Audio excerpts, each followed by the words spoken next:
Hi there, welcome to the latest episode of my 10-minute moan. And the subject to this 10-minute moan is the amount of showboating, flopping decisions, and actually having no clue about A, how Scotland would become independent and how they would actually force another referendum, and B, having absolutely no clue what would happen should they actually achieve independence.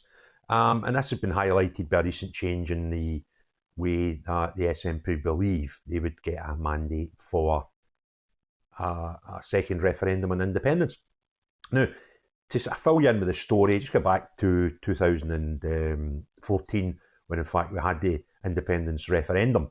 And at that time, you'll remember, the cult won't, but you and I, normal people will remember that they went to market pleading for everybody's vote and telling them it was either a once in a lifetime or a once in a generation opportunity.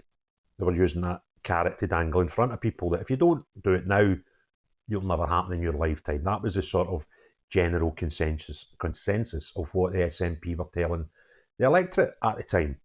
And the referendum was held. I think the vast majority of SNP supporters counted yes badges and thought they'd won. The results came out the next day and they lost. They lost 45 to 55, a doing. So that was it. 45% of the nation were scratching their heads the next day wondering what happened, and they couldn't accept the outcome. So when the normal people of Scotland thought, well, do you know what, that's the rules we've got now, can we just get on with it, have our devolved powers and do what's best for Scotland at the Scottish Parliament, the SNP and their cult tended to have other ideas, and they were desperate for ways of looking for another referendum. And if you actually consider what the SNP offer to the Scottish public, and that is a party that wants independence, if that's not available, it's not at the table because they agreed the once in a lifetime stroke once in a generation opportunity in 2014, then really, what are you going to market with?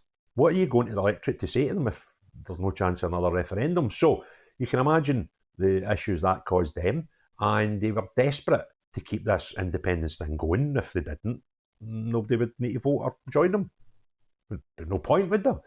So next thing that happened, we had the 2016 EU referendum, where the United Kingdom and the whole of the United Kingdom was asked if they would want to leave the EU or not, remain or stay. That was what we got asked. And the Remain lost, and we left the EU. And at this point, those within the SNP saw this as a possible chink in their drive for independence, which would need to be, first of all, through another referendum. So this theory came up, this lie, to be perfectly honest with you, analyse it, that Scotland had somehow been dragged out of the EU by the United Kingdom and by Westminster, is how they put it. And that was the reasoning behind that was, although Remain lost in the UK-wide vote, the area of Scotland within the UK had voted to Remain, and that was the justification they were using. So this became a marketing thing, how Westminster had dragged Scotland out of the EU.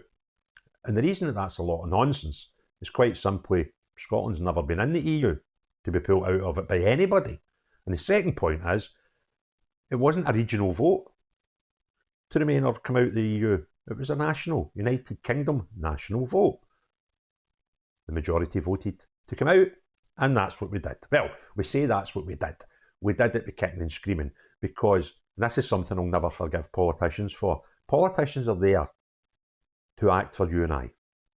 Now, if you and I decide we want to leave the EU, but you as a politician decided you didn't want to leave the EU, that's just hard cheese for you. Your job is now to leave the EU, and to do it in as comfortable a way and comfortable a manner as possible for your country. And they didn't. We saw all sorts of nonsense. We even saw the SNP, what they'd done when there was an option on the table for, let's call it, a soft Brexit with a trade deal in place. The members of Parliament were asked to vote on that, to accept this deal or not. And you would think the SNP, who are telling us all that they don't want to be out of the EU and it's Westminster's fault that we get dragged out it, all that nonsense, you would think that they would guide their SNP MPs to go down to Westminster and vote for such an option of a soft Brexit with a trade deal. They abstained. And that offer of what was termed a soft Brexit was lost. And it was either 2 or 4 votes. So this is SNP that don't want to leave the EU because of all these lovely trade things that we have. Were offered a trade agreement on behalf of the UK Parliament and they abstained. They didn't vote on it. And the vote went against the motion. They could have had it if they wanted, but they didn't. So that's what we get. They then start demanding, that material change, there's a material change. If it wasn't that, it would have been something else. Because you as a party need to have a referendum to drive for. Whether you get one or not is totally irrelevant, by the way. It doesn't matter. As long as the electorate think you're driving towards independence, and that would be via some sort of referendum, you wouldn't be needed. So they started this charade. Even their own legal experts told them you can't force one. They were trying to just hold a referendum without Westminster's agreement. Went all the way to the highest courts in the land, around about midway through autumn 2022. And guess what? The head lawyers in Scotland who told the Scottish Parliament, SNP, you will not win this, they didn't win it. Okay? Nicola then, who was still the leader, came out and told us all, well, that's no good, they're stopping democracy. Well, you're not stopping democracy, you're just abiding by the law. But let's not let that get into the way of a tall tale. So she then took to camera and instructed the nation that at the next general election would be a de facto referendum. And the rules she set on it were, if the SNP were to gain 50% plus 1 vote, any sort of a majority of the votes, that would be a mandate for another referendum. That's what we were told. I think it was October, maybe November 2022. Right? A de facto referendum we're having. Then they probably thought, that's not as easy as we first thought, because at the previous election, the results were 45% of the Scottish vote went to SNP, and they managed to get 48 out of the 59 seats at Parliament in 2019.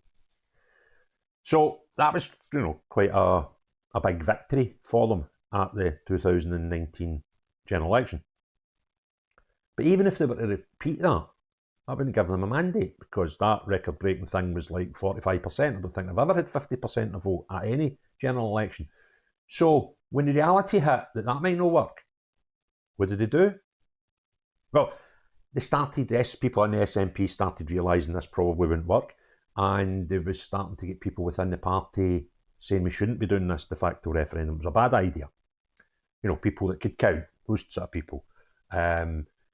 And there was starting to be a sort of split in the party. So much so that when Nicola resigned at the beginning of 2023, some people were suggesting it's because the party were about to reject her idea and notion, and were arguing against her notion of having a de facto 50% plus a vote referendum type de facto referendum at the next general election.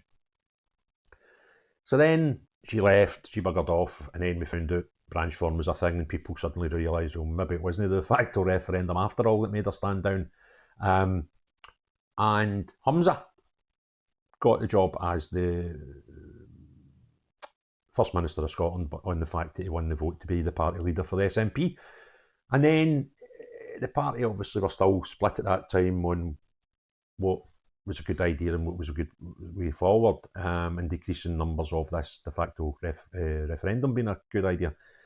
So when they got to, I think it was November 2023, went to the party conference, they decided to change the rules. Because that's what they do. And what they decided now was we don't need 50% in one vote, i.e. the majority of the voters. That's not a good idea. What we'll do is, if we win the majority of seats available, not votes, seats, that'll give us a mandate for a referendum. Now, to give you some indication in what that means. In the 2017 election, the SNP managed to pull 37%, just over 2/3 of the vote from those election results. That gave them 35 seats out of the 59 available. So now going by their new rules, Humza's rules, accepted at the party conference, they're now saying if they get the majority of seats at Westminster, now a majority of the seats at Westminster would only be 30 seats out of 59. That would give them a mandate to call another referendum. Now, the weird thing is, if they got 37% of the vote previously, it gave them 35 seats. So they could actually get 30 seats with even less than a third of the votes. Sorry, just over a third of the votes. That's kind of cheating a bit, isn't it? And then, so, that's where their head is. We'll get, and I don't, it'd be great if they get 29 seats, because that would shut them right up. And I hope to do, and it's not, by the way, it's no inconceivable idea that they could get less than 30 seats. I think some of the polls have shown them at mid-20s. And that would be some doing, half their seats are at 48 now, at 48 the last election. That would be absolutely fantastic. So there you go. When they realise that what they're telling us isn't going to happen, because they're never going to get 50% of the electorate voting for them, or the voters vote for them. We just flip it. We just make it, we'll probably get away with getting a third of the votes, and we could still claim that that's a mandate. You're bonkers, people. You're absolutely bonkers. And there's a few things that you forget. This EU question.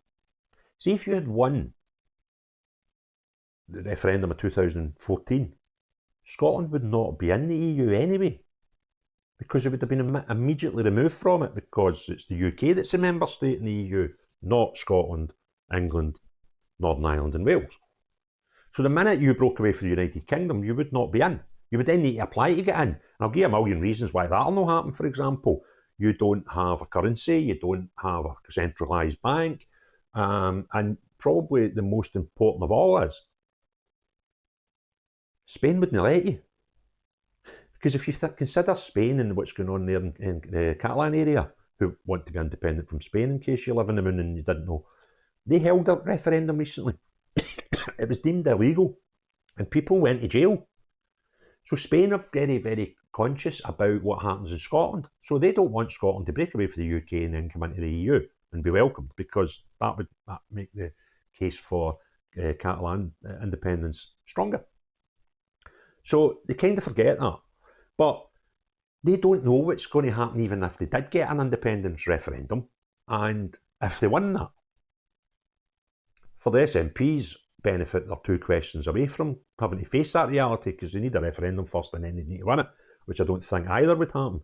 However, they can't tell us what will happen after that. They don't know what will happen with pensions, with currency, centralised bank. There's still the question of the monarchy that some people have not had answered. Like, well, are we having the monarchy or are we not? Because previously they said, we'll just carry on with the monarchy, without explaining how that would work. And a lot of people that support them want a republic, not a monarchy. So they've all that nonsense to get through. And the big one, pensions. People, well, I've been paying my money into my pension for the day I worked when I was 15. Aye, that's right. And let me explain to you how that works. What you actually think you're doing with coming out with nonsense like that is, you think you put a portion of your wages into a pension pot through the government taking your stamp off you, and that somehow goes in somewhere and gets brought back down to pay you back whenever you decide to retire, or whatever the retirement age is at the time. And that's simply not how it works. How it actually works is, everybody that's paying into it just now is not paying for their retirement. They're paying for the people that are currently retired. So our contributions go to the folk that get paid the pension. So if Scotland was to break away, there is no pension pot for you. There never was one. And when you retire, the people that are currently working will pay into a pot so you can receive your pension. That's how it works. But these crackpots go, I've got an agreement with the British government and I've got a contract with them and they take my money and I get it back. No, you don't. That ain't how it works. But they say, but I mean, that wouldn't be fair. Well, it doesn't really matter if it's fair, if it's unfair. It's called reality. Nobody will be magicking a big pot of money just for your pension. But nobody wants to talk about stuff like that. Nobody wants to talk about currency. The thing, I'll be all right when we get independence. We'll worry about that once we get independence. Or the best one, this is one of my favourites. Well, that's then down to the government at the time, whoever gets voted in to run an independent Scotland, to sort out. What if it can't be sorted out by anybody, regardless who it is that gets voted in as the first parliament of this new super duper independent Scotland? What if the things you think will just happen are actually impossible, like pensions and banks and currency and defence? What are these things? Because that is a retort you get off a lot of them. I'll be all right. We get a first government, they can sort that all out then. That's down to them to decide. Is it? Down to decide what? How they're going to magic a pension for you? They're absolute crackers. But one thing we do know, if Scotland ever A, got a referendum, and B, the yes vote won that referendum, one thing we can guarantee is, because I've covered it in another video, and it is a big attraction to me. We'll have our own entry in Eurovision. There you are. That'll show them, Anyway, if you liked the video, give us a thumbs up. If you want to see more, there'll be some recommendations in the corner. If you've not already subscribed, please do so. But most importantly of all, have a great day. Cheery bye now.